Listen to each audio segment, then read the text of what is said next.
ನಮಸ್ಕಾರ ಗೆಳೆಯರೆ, welcome to encourage India S.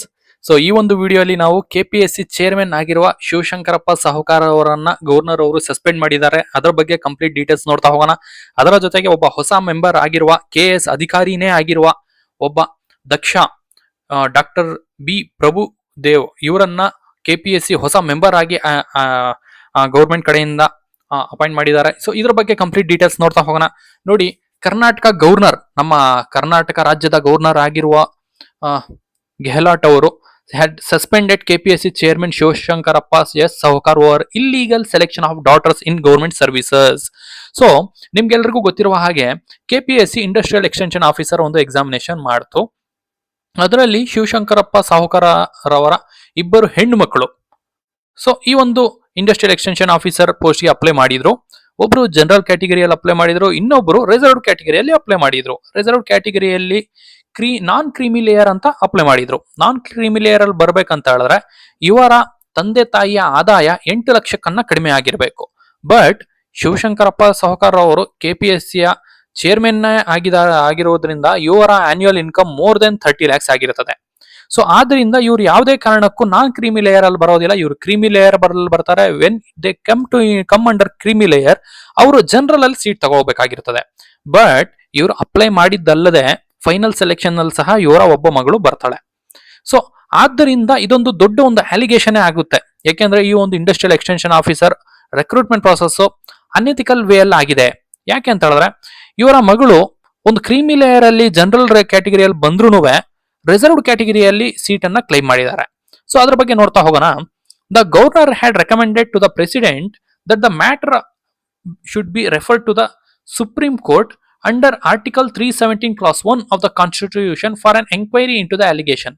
ನಿಮ್ಗೆಲ್ರಿಗೂ ಗೊತ್ತಿರುವ ಹಾಗೆ ಒಂದು ಕೆಪಿಎಸ್ಸಿ ಬಂದಿದೆ, ಕಾನ್ಸ್ಟಿಟ್ಯೂಷನಲ್ ಬಾಡಿ ಆಗಿರ್ತದೆ. ಇದರ ಚೇರ್ಮನ್ ಅನ್ನ ತೆಗೆಯುವುದು ಅಷ್ಟೊಂದು ಸುಲಭ ಅಲ್ಲ.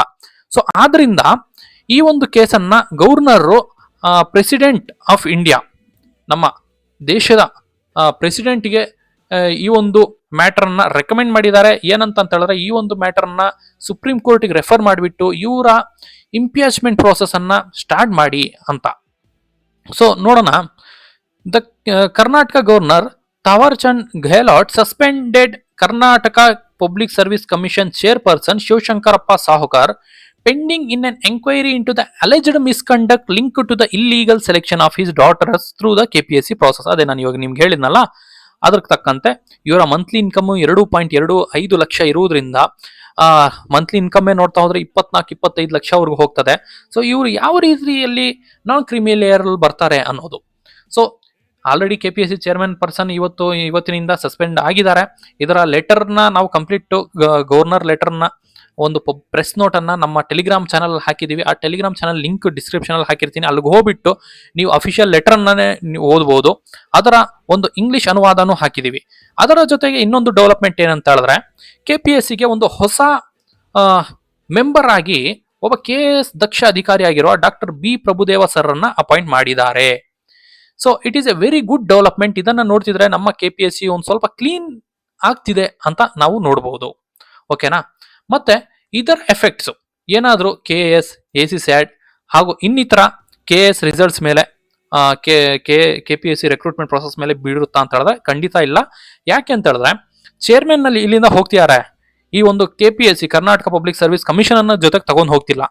ಸೊ ಚೇರ್ಮನ್ ಅಲ್ಲಿ ಇಲ್ಲ ಅಂತ ಹೇಳಿದ್ರೆ ಆ ಒಂದು ಮೆಂಬರ್ಸ್ ಬಾಡಿಯಲ್ಲಿ ಯಾರು ಸೀನಿಯರ್ ಮೋಸ್ಟ್ ಮೆಂಬರ್ ಇರ್ತಾರೆ, ಸೀನಿಯರ್ ಅಂತ ಹೇಳಿದ್ರೆ ಏಜ್ ನಲ್ಲ, ಅವರ ಒಂದು ಸರ್ವಿಸ್ ಅಲ್ಲಿ, ಸೊ ಅವರ ಸರ್ವಿಸ್ ಅಲ್ಲಿ ಯಾರು ಸೀನಿಯರ್ ಇರ್ತಾರೆ ಅವ್ರಿಗೆ ಚೇರ್ಮನ್ ಆಗಿ ಅವಕಾಶ ಮಾಡಿಕೊಡ್ತಾರೆ. ಅದ್ರ ಜೊತೆಗೆ ಒಬ್ಬ ಹೊಸ ಮೆಂಬರ್ನು ಅಪಾಯಿಂಟ್ ಮಾಡಿದ್ದಾರೆ. ಅವ್ರ ಕಡೆಯಿಂದ ಒಳ್ಳೆ ರೆಕಮೆಂಡೇಶನ್ಸ್ ಬರ್ತದೆ. ಇದನ್ನೆಲ್ಲ ನೋಡ್ತಿದ್ರೆ ಕೆಪಿಎಸ್ಸಿ ರಿಸಲ್ಟ್ಸ್ ಮೇಲೆ ಇಂಪ್ಯಾಕ್ಟ್ ಆಗುವುದಕ್ಕನ್ನ ಇನ್ನ ಒಳ್ಳೆ ಇಂಪ್ಯಾಕ್ಟ್ ಅಂತ ಹೇಳ್ಬೋದು. ನೆಗೆಟಿವ್ ಇಂಪ್ಯಾಕ್ಟ್ ಆಗುವುದಕ್ಕನ್ನ ಒಳ್ಳೆ ಇಂಪ್ಯಾಕ್ಟ್ಸೇ ಆಗ್ಬೋದು. ಯಾಕೆ ಅಂತ ಹೇಳಿದ್ರೆ ಈ ತರಹದ ನಮ್ಗೆ ಈಗ ಸದ್ಯಕ್ಕೆ ಕಾಣುತ್ತಿರುವ ಹಾಗೆ ಒಂದು ಕರಪ್ಟ್ ಪರ್ಸನ್ಸ್ ಹೊರಗೋದ್ರೆ ಒಬ್ಬ ಒಳ್ಳೆ ದಕ್ಷ ಅಧಿಕಾರಿಗಳು ಕೆಪಿಎಸ್ಸಿಯಲ್ಲಿ ಬರ್ತಿದ್ರೆ ಈ ಒಂದು ಬಾಡಿ ಕ್ಲೀನ್ ಆಗುತ್ತೆ ಅನ್ನೋ ಒಂದು ನಂಬಿಕೆ ಆದ್ರೂ ನಾವು ಇಟ್ಕೋಬಹುದು. ಇದರಿಂದ ಇನ್ನ ಅಷ್ಟೊಂದು ಕೆಪಿಎಸ್ಸಿ ಒಂದು ಎಫಿಷಿಯಂಟ್ ಆಗಿ ಕೆಲಸ ಮಾಡಲಿ. ನಮಗೆಲ್ರಿಗೂ ಗೊತ್ತಿರೋ ಹಾಗೆ ಇವಾಗ ಕೆಪಿಎಸ್ಸಿ ಸೆಕ್ರೆಟರಿ ಆಗಿರುವ ಜ್ಯೋತಿ ಮೇಡಮ್ ತುಂಬಾ ಅಂದ್ರೆ ತುಂಬಾ ಫಾಸ್ಟ್ ಆಗಿ ಕೆಲಸ ಮಾಡ್ತಿದ್ದಾರೆ.